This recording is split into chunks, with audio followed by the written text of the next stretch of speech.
James K. Polk was born on November 2nd, 1795, in a humble log cabin in Pineville, North Carolina. His early life was marked by modest beginnings, but his family's dedication to hard work and education laid the foundation for his future achievements. Polk was the eldest of 10 children, born to Samuel Polk and his wife, Jane Knox Polk. His family had deep roots in Scottish and Irish heritage, which influenced their cultural traditions and values. They were Presbyterians, adhering to the religious principles of their Scottish and Irish ancestors, emphasizing discipline, morality, and community service.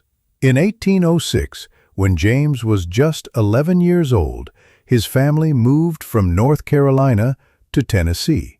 This move was motivated by the search for new opportunities and land for farming. The Polks settled in what would become Maury County, Tennessee, an area that was still largely frontier territory at the time. Samuel Polk became a successful farmer and landowner in Tennessee, which allowed him to provide a stable environment for his children's education and upbringing. Samuel also served as a judge, demonstrating his respect for law and order, values that would later influence James's own political career.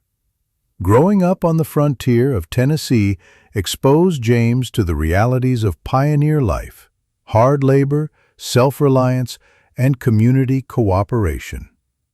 His early education was typical for a boy of his time and place. He attended local schools where he developed a love for reading and learning. His parents emphasized the importance of education as a means of social mobility and personal development. Recognizing his intelligence and ambition, Samuel Polk encouraged James to pursue further studies. By the age of 14, James K. Polk had already demonstrated a keen interest in politics and law. He read extensively about history, government, and philosophy, subjects that would shape his worldview. In 1815, at the age of 20, he enrolled at the University of North Carolina at Chapel Hill. There, he studied classics, rhetoric, and law, preparing himself for a future in public service. His time at university was marked by academic excellence. He graduated with high honors in 1818. James K. Polk's early life was characterized by perseverance and a strong desire for education despite significant health issues. Nevertheless, he was an intelligent and ambitious boy who valued learning and showed a keen interest in reading and studying from an early age. His determination to succeed helped him overcome his fragile health. Polk entered university as a second-year student due to his prior studies and quickly distinguished himself academically. He was known. Polk graduated with high honors in 1818, demonstrating his academic excellence and readiness to pursue a professional career. After graduating from university, Polk returned to Tennessee to study law under the mentorship of established lawyers. He immersed himself in legal studies, gaining practical experience by working on cases and learning the intricacies of law practice. His hard work paid off when he was admitted to the bar in 1820 at the age of 24. Soon after, he established himself as a successful lawyer in Nashville, where he earned a reputation for being diligent, persuasive, and well-prepared. Polk's interest in politics grew rapidly during this period. In 1823, just 3 years after becoming a lawyer, he decided to run for public office and was elected to the Tennessee State Legislature. His election marked the beginning of a distinguished political career. As a legislator, Polk advocated for policies that supported economic development and infrastructure improvements within Tennessee. His ability to communicate effectively and his commitment to public service helped him gain respect among colleagues and constituents alike. In 1825, Polk's political trajectory took another significant step forward when he was elected to the United States House of Representatives as a member of the Democratic-Republican Party, which later evolved into the Democratic Party. He was only 29 years old at the time, but quickly proved himself as an effective legislator. Polk was re-elected 6 times over the next decade, serving a total of 7 terms in Congress. During this period, he became known for his strong stance on westward expansion and territorial growth, principles that would later define his presidency. His leadership qualities became increasingly evident when he was chosen as Speaker of the House in 1835. As Speaker, Polk demonstrated skillful leadership during debates on key issues such as tariffs, banking policies, and territorial expansion. His ability to manage legislative proceedings effectively earned him respect from both colleagues and political opponents. In 1839, Polk's popularity and influence culminated when he was elected governor of Tennessee. Serving as governor until 1841, he focused on promoting economic development within the state, supporting internal improvements like roads and schools, and maintaining law and order amidst national tensions over issues like slavery and states' rights. His tenure as governor further solidified his reputation as a capable leader committed to serving his community. James K. Polk married Sarah Childress in 1824, and their partnership was one of mutual respect, shared values, and deep support that significantly influenced Polk's political career and personal life. From a young age, Sarah was known for her intelligence, discipline, and strong character. She received an excellent education for a woman of her time at the Salem Female Academy in North Carolina, an institution renowned for its rigorous curriculum. The academy emphasized not only moral virtues, but also academic subjects such as literature, history, philosophy, and languages. This education equipped Sarah with a sharp mind, confidence, and a sense of independence that was uncommon for women during that era. She was known to be well-read and articulate, qualities that made her an excellent conversationalist and advisor. Sarah's marriage to James K. Polk was based on shared intellectual interests and political ambitions. Polk was a rising politician from Tennessee who admired her intelligence and strong moral character. Their relationship was built on mutual respect. They shared similar values of hard work, discipline, and dedication to public service. Despite their close partnership, Sarah remained modest about her role in politics. She believed in supporting her husband quietly rather than seeking personal prominence. The couple did not have children during their marriage. Historians believe this was likely due to health issues Polk experienced earlier in his life. As a young man, Polk underwent an operation, possibly related to his health, that may have affected his reproductive health or made him cautious about having children. This personal health challenge may have contributed to their decision or circumstances that prevented them from having children. Throughout Polk's political career, serving as a member of the Tennessee legislature, then as a congressman, Speaker of the House, Governor of Tennessee, and finally as President, Sarah played an essential behind-the-scenes role. She was his confidant and trusted advisor on many issues. She often reviewed political correspondence and provided counsel on important decisions. Her education and intelligence made her an invaluable partner who understood the complexities of politics and governance. As First Lady during Polk's presidency from 1845 to 1849, Sarah continued to support her husband's ambitions while maintaining a dignified presence at the White House. She hosted social gatherings with grace, but preferred to stay out of the limelight. She believed that her role was primarily supportive rather than public-facing. She managed their household efficiently and upheld high standards of decorum and morality. Sarah's influence extended beyond social duties. She helped shape Polk's policies by offering advice based on her keen understanding of politics and human nature. Her moral compass often guided him during difficult decisions related to expansionism and his skillful political maneuvering within the Democratic Party. His admiration for Jackson's populist policies and his belief in American expansionism shaped his political ideology throughout his career. Polk's political career began with his election to the Tennessee state legislature in 1823, where he quickly gained a reputation as a dedicated and disciplined politician.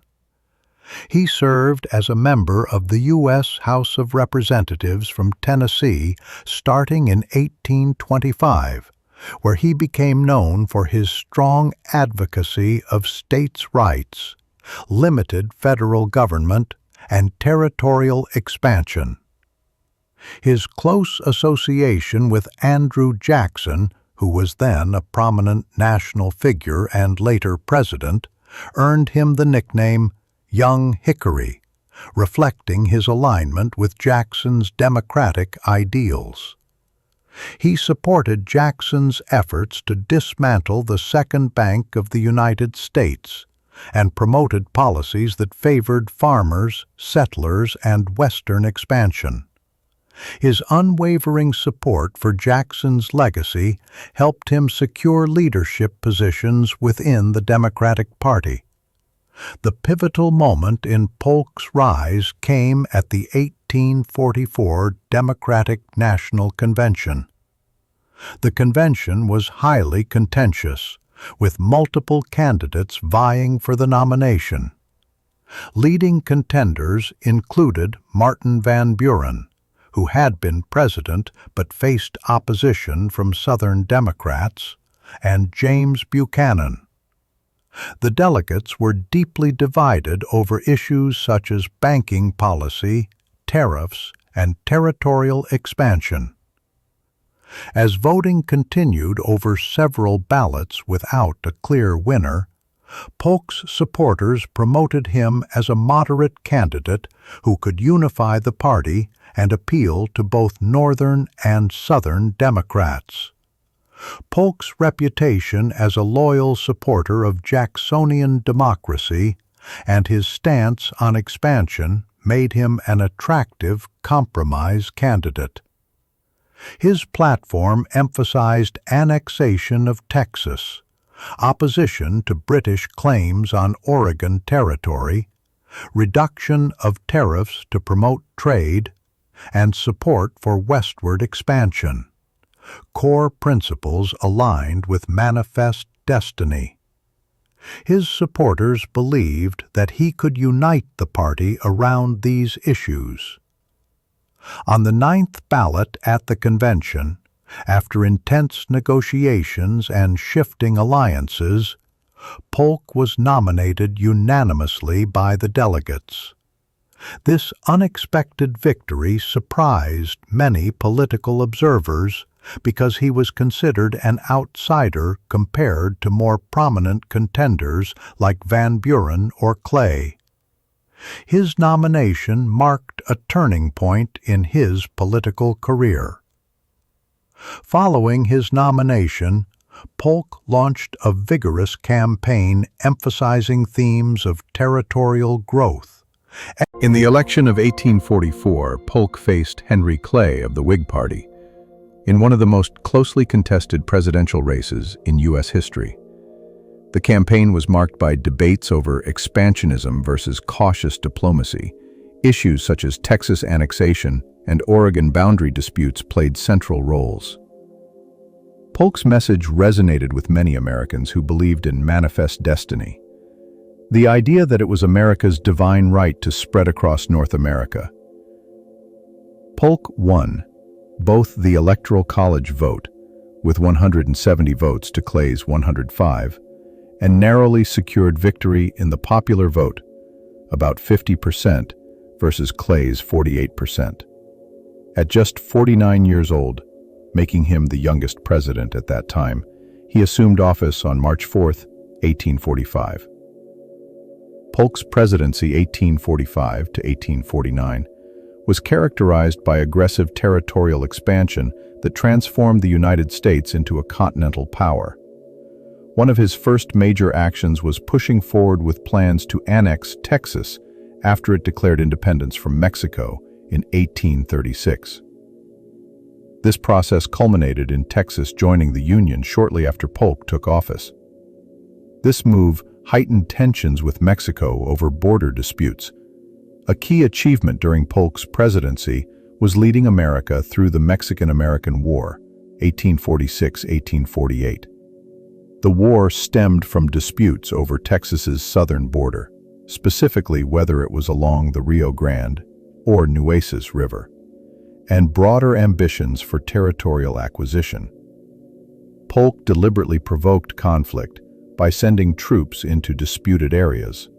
When Mexico attacked American forces at Palo Alto and Resaca de la Palma, Congress declared war. The war resulted in decisive victories for U.S. forces under generals like Zachary Taylor and Winfield Scott. The Treaty of Guadalupe Hidalgo, 1848, ended hostilities and ceded vast territories, including California, Nevada, Utah, Arizona, New Mexico, and parts of other present-day states to the United States for $15 million. This territorial acquisition fulfilled many Americans' dreams of manifest destiny. In addition to war-related achievements, Polk also negotiated peacefully over Oregon boundary disputes with Britain through diplomacy rather than conflict, resulting in the Oregon Treaty of 1846 that established U.S. control over present-day Oregon Territory up to latitude 49 degrees north. Domestically, Polk sought economic reforms aimed at strengthening federal finances. He reduced tariffs significantly, notably through the Walker Tariff of 1846, which promoted trade while increasing revenue collection during rapid growth periods. He also worked to stabilize government debt accumulated during previous administrations. Despite these successes, Polk faced criticism from opponents who believed he had provoked unnecessary war or expanded too aggressively. Nevertheless, after completing his presidency in 1849, James K. Polk decided to retire from public life, honoring the commitment he made during his campaign to serve only one term. His decision was also influenced by his health, which had been deteriorating during his time in office. Polk was known for his disciplined and modest lifestyle, and he believed that stepping down after a single term was the best way to serve the country without seeking personal gain or prolonged political power. Following his departure from the White House, he returned to his beloved home in Nashville, Tennessee, where he dedicated himself to family life and personal pursuits. Polk's post-presidential years were relatively quiet compared to his active political career. He focused on managing his private estate and engaging in local affairs. Despite his desire for a peaceful retirement, he remained interested in national issues and maintained correspondence with political allies and friends. His health continued to decline during this period, likely exacerbated by the physical toll of his demanding presidency and possibly underlying health conditions that had worsened over time. Tragically, James K. Polk's life was cut short when he died on June 15, 1849, just a few months after leaving office. He was only 53 years old at the time of his death, an age considered relatively young even then. His death occurred in Nashville, Tennessee, where he had spent much of his life before entering politics. The cause of his death is believed to have been cholera or related complications which were common health threats during that era. Polk's passing was a significant loss for the nation. He had been a dedicated leader who prioritized territorial expansion and national growth during a critical period in American history. His death so soon after leaving office meant that he did not live to see the full long-term effects of his policies or the subsequent development of the territories acquired during his presidency. Despite his relatively brief post-presidential life, James K. Polk left behind a legacy as a president committed to fulfilling manifest destiny and strengthening the United States through strategic expansion and governance.